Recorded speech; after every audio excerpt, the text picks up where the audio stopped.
bom dia, meu amigo, minha amiga, ligados aqui no Gol. Estamos chegando nessa terça-feira, dia 27 de maio, com mais um noticiário com muitas informações. Afinal, é uma semana bastante agitada com decisão na Copa Libertadores, na Copa Sul-Americana. Tivemos ontem, na segunda-feira, a apresentação de Carlo Ancelotti.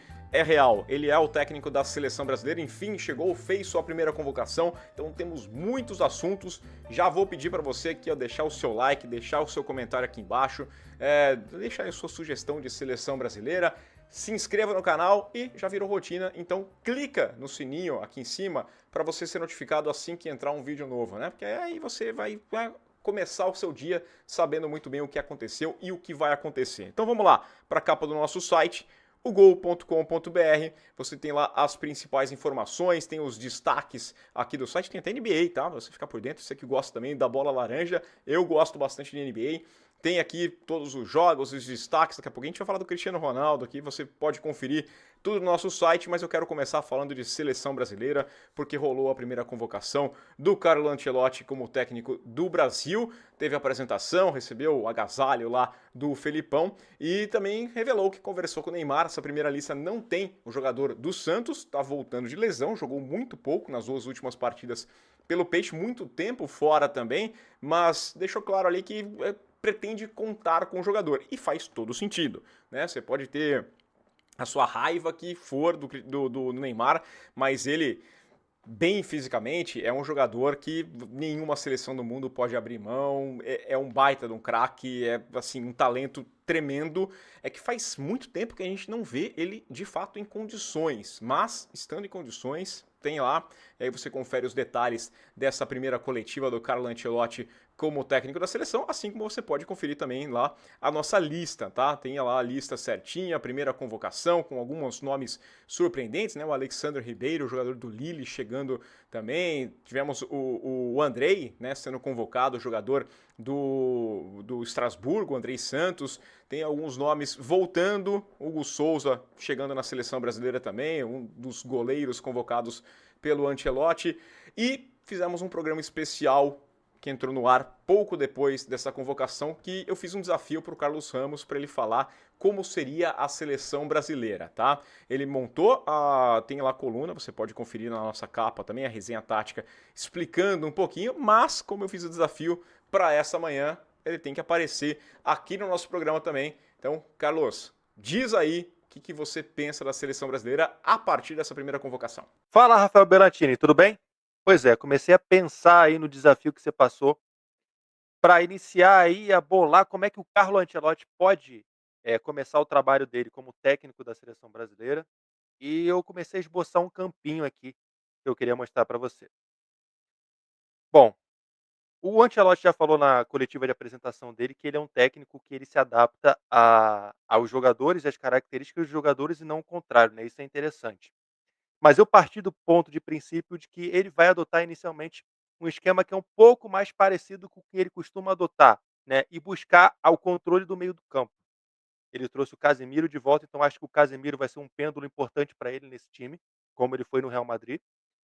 E ele começaria num 4-3-3 ou um 4-3-2-1, no qual, e se a gente observar a convocação dele, ele tem 4 laterais, 5 laterais, né, mas são laterais com características diferentes, né, um de cada lado, com característica de atacar mais a profundidade, e aqui no lado direito a gente tem o Wesley, por exemplo, que tem essa característica de chegar mais ao fundo, e no lado esquerdo o Alexandro, que é um jogador que não chega tanto ao fundo, tem essa característica também, pode exercer essa função, mas é um lateral que tem mais segurança defensivamente, pode jogar também por dentro, né. Então acredito que podem ser os laterais dele, se ele optar por isso, ou ele pode também optar por colocar um lateral que pode atuar mais por dentro e mais seguro desse lado, como o Danilo, por exemplo, e do outro lado ele soltar um pouquinho com o Carlos Augusto, que ele chega muito bem no fundo, e aquele esquema da Inter com os alas sendo muito fortes ofensivamente, né, ele tem essa característica. Na zaga, acredito que ele possa aproveitar um pouquinho o entrosamento que o Beraldo tem com o Marquinhos, né, e pode ser uma zaga inicial para ele ali. Uma trinca de meias com Casemiro, Guimarães e Gerson. Ou ele pode colocar um Ederson aqui, ou um Andrei Santos, mas acredito que o Andrei, em um primeiro momento, ele deve iniciar como opção. no banco de reservas para começar a sua iniciação na seleção brasileira, né. Talvez ele vá por segurança com esses jogadores, que foram os jogadores que os 2 aqui, o Gerson e o Guimarães, que jogaram os últimos jogos da seleção brasileira. O Gerson foi bem nos últimos jogos pela seleção brasileira. É um jogador que também o Ancelotti deve conhecer por ter jogado lá no Olympique Marseille, um jogador interessante. E muita gente, o departamento de análise da CBF deve ter passado informações, interessantes sobre o Gerson, e também ele pode apostar no entrosamento do Gerson aqui, ou com o Danilo, mas principalmente com o Wesley, né. E o Gerson é um jogador que consegue jogar muito bem aqui, fazer boas associações com o Wesley e um atacante por aqui.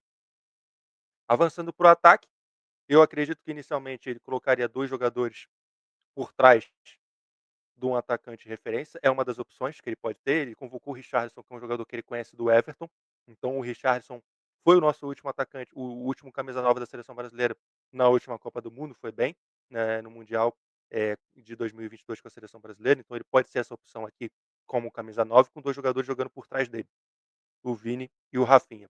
O Rafinha meio que já exerce essa função no Barcelona, só que mais para cá, né, com o Dani Olmo jogando aqui.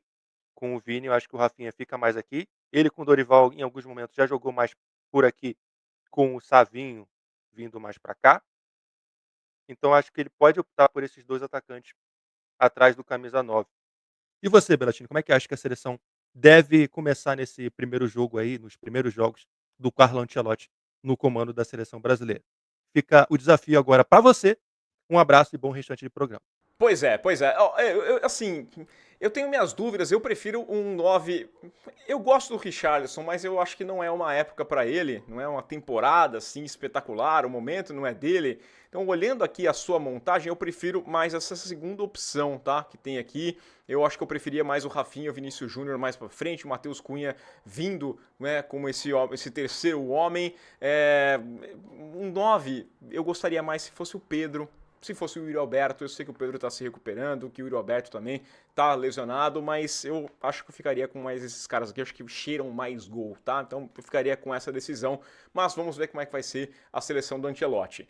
Vamos lá, falar de Cristiano Ronaldo, porque ele chegou a 800 gols por clubes. Não é um momento sensacional pro Cristiano Ronaldo não, apesar dessa marca incrível na carreira do Robozão, porque ontem tivemos o Al Nassr perdendo para o Al Fateh por 3-2 e a coisa ficou complicada, né?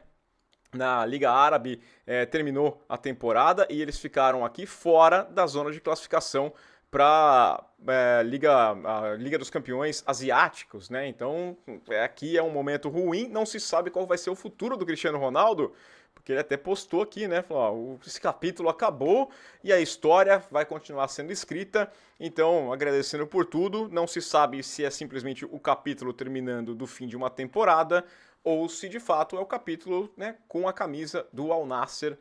Muito se especula que ele vai procurar um outro lugar para jogar. Já está com 40 anos também, mas está fazendo gol, então acredita que tem potencial ainda para seguir na liga. Vamos aguardar o que acontece com o Robozão.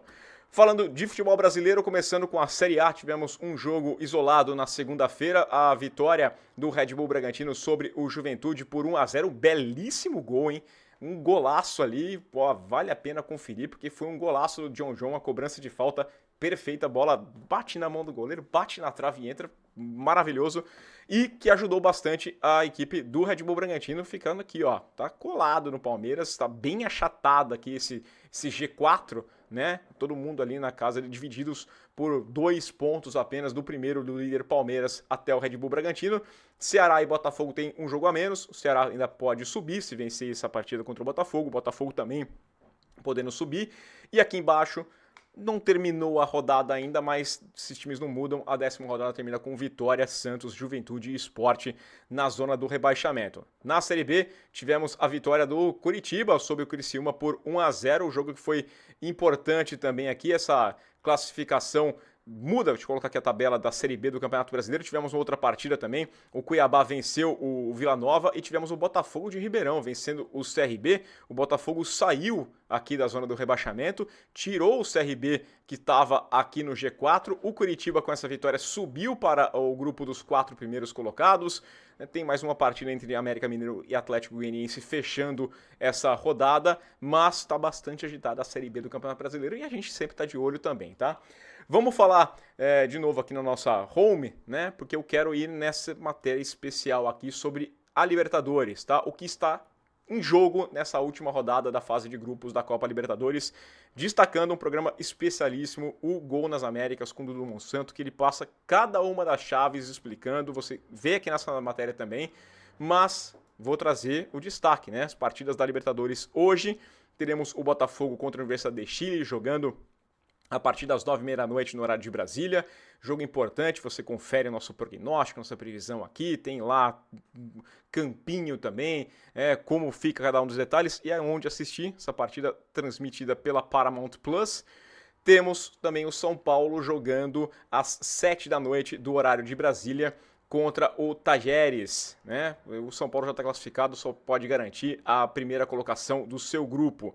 Universidade de Chile, que grupo A, com o Botafogo, né? E aqui vale até a liderança dessa chave. O São Paulo já é o líder do grupo D, já está garantido ali, né? Vencendo o seu jogo ou empatando a sua partida, tá de boa. O Talleres tem que brigar apenas pela essa terceira posição que dá a vaga nos playoffs da Copa Sul-Americana. Copa Sul-Americana que também tem jogos nesta terça-feira. O Vasco joga às 7h da noite contra o Melgar, joga em São Januário para garantir classificação também, jogo importante para o Vasco, e o Corinthians vai até a Argentina para enfrentar o Huracan 9h30 da noite. Aqui é uma partida de vida ou morte para o Corinthians, perder basicamente está fora, tá? Porque a situação é a seguinte, começando aqui pelo grupo C do Corinthians. Corinthians é o segundo colocado com 8 pontos, mas o América de Cali enfrenta o Racing do Uruguai, e o Racing é o saco de pancadas do grupo. A tendência é que vença. Se o Corinthians vencer, ok, né? Pode até terminar na primeira posição no lugar do Huracan.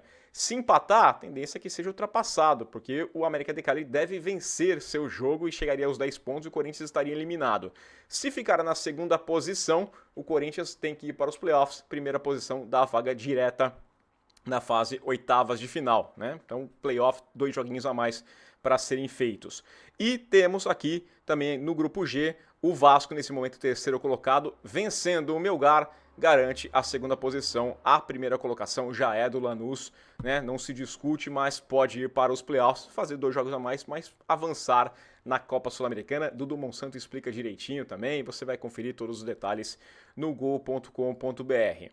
Vamos passar para o nosso site aqui, falando de aniversariantes do dia. Tem uma lista bem extensa dos aniversariantes, tá? Mas o que eu quero trazer aqui, ó, é justamente o Matheus Cunha, tá? Ele é um dos aniversariantes, jogador que está sendo disputado, jogador do Wolverhampton, tem disputa pelo Matheus Cunha, né? Convocado para a seleção brasileira, o Manchester United está interessado, o Newcastle também está fazendo pesquisa por ele, fez uma grande temporada no time do Vitor Pereira, com 38 jogos, 18 gols, teve mais 6 assistências também. Tá bem o Matheus Cunha nessa temporada, tá? Vamos voltar aqui para nosso site. Pessoal, é isso. Muita informação. Espero que vocês tenham gostado. Deixem o seu comentário. Deixa aí a sua seleção ideal, sua formação que você gostou, que não gostou também na lista do Ancelotti. E a gente conversa mais. Fica ligado, se inscreve no canal e clica no sininho para ser notificado, porque vai sair uma edição especial do Gol nas Américas com o Dudu Monsanto. Vai ter o podcast Na Cara do Gol, aparece nessa semana para a gente falar de Champions League. Então, não perde tempo. Se inscreve e clica no sininho. Tá certo? Muito obrigado. Um ótimo dia para vocês e aquele abraço.